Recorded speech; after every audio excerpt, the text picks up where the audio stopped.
When people hear the idea of gold reaching $10,000 per ounce, the first reaction is usually disbelief. It sounds unrealistic, extreme, or like another internet prediction. But this discussion is not about hype or market speculation. It is about understanding how monetary systems work and how they reset when debt and confidence collapse. History shows that when a system breaks, governments do not fix it slowly. They reset it, often overnight.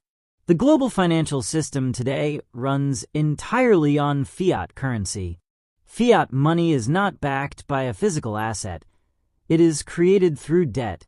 When governments spend more than they collect in taxes, they borrow. Central banks then create new money to buy that debt. This process has been going on for decades. In 1971, when the United States officially removed gold backing from the dollar, the national debt was around $400 billion. Today, that number is over $34 trillion. During the same period, the purchasing power of the dollar has fallen by more than 85%. This is not an opinion. It is the mathematical result of continuous money creation.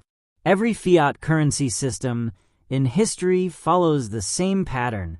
At first, money creation stimulates growth. Over time, debt grows faster than productivity. Eventually, the system reaches a point where debt cannot be repaid without creating even more money.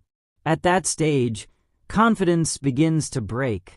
Governments are then forced to reset the system in order to survive. The only difference between cycles is the method of reset. Many people believe gold was completely removed from the financial system decades ago. In reality, gold was never eliminated. It was pushed into the background. The U.S. Federal Reserve still holds gold certificates on its balance sheet. The U.S. government officially reports holding over 8,100 metric tons of gold, the largest reserve in the world. What is interesting is the price at which this gold is valued on government books.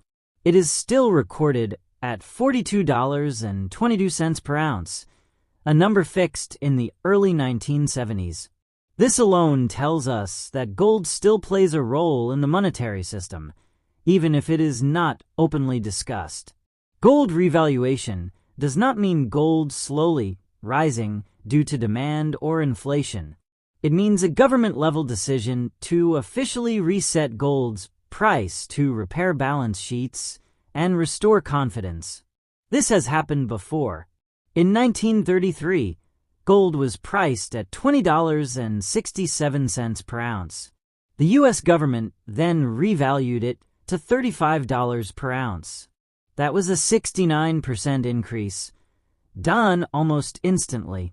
The goal was not to reward gold holders. The goal was to reduce the real burden of debt and stabilize the monetary system. The idea of gold at $10,000 comes from simple balance sheet mathematics, not predictions. When economists like Mike Maloney analyze this scenario, they look at the total amount of currency in circulation compared to official gold reserves. If even a portion of the money supply were to be backed by gold again, the price of gold would have to rise dramatically to make the numbers work. With tens of trillions of dollars in circulation and a fixed supply of gold, the implied price falls in the range of $8,000 to $10,000 per ounce. This is not because gold becomes more valuable, but because paper currency loses value. Monetary resets are not rare events. They are a normal outcome of debt-based systems. The Roman Empire experienced currency debasement. Germany faced hyperinflation in the 1920s. The Bretton Woods system collapsed in the 1970s. Each time, the existing monetary framework failed under debt pressure. And each time, gold survived while currencies changed or disappeared. Gold does not depend on trust in governments. That is why it remains relevant during resets. One of the strongest signals today comes from central banks themselves. Instead of selling gold, they are buying it. Over the past few years, central banks have purchased hundreds of tons of gold annually. They are not buying technology stocks or cryptocurrencies. They are buying physical gold. This behavior suggests that gold is still viewed as the ultimate reserve asset when systemic risk rises. Central banks prepare long before the public becomes aware of problems. It is important to understand that a gold revaluation is not a bubble and not a get-rich-quick opportunity. If gold were revalued, it would not make people wealthy overnight in real terms. It would protect purchasing power. The price of gold would rise, but so would the cost of living in currency terms. Gold acts as insurance. It preserves value when paper assets lose credibility. In any reset, there are winners and losers. Governments benefit because their balance sheets improve. Central banks regain credibility. Gold holders maintain purchasing power. On the other side, excessive debt, cash savings, and fixed income assets suffer. This outcome may seem unfair, but it has occurred repeatedly throughout history. Monetary resets are not designed to be fair. They are designed to keep the system functioning. Gold revaluation is not something that happens casually or frequently. It usually occurs only when all other options are exhausted. Governments attempt stimulus, rate cuts, and money printing first. Only when confidence breaks and debt becomes unmanageable does a reset become unavoidable. Understanding this is not about predicting dates or prices. It is about recognizing how systems behave under stress. Gold at $10,000 per ounce is not guaranteed, but it is mathematically possible under the right conditions. The current financial system requires constant money creation to survive.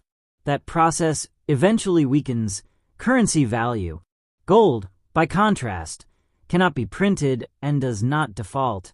It has outlasted every monetary system in history. History does not repeat itself in exact form, but it always follows recognizable patterns. When trust in money disappears, gold remains.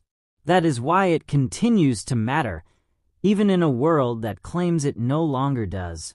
If you found this analysis useful, don't forget to like the video, subscribe to the channel for more deep, data-driven content, and turn on notifications so you don't miss what's coming next.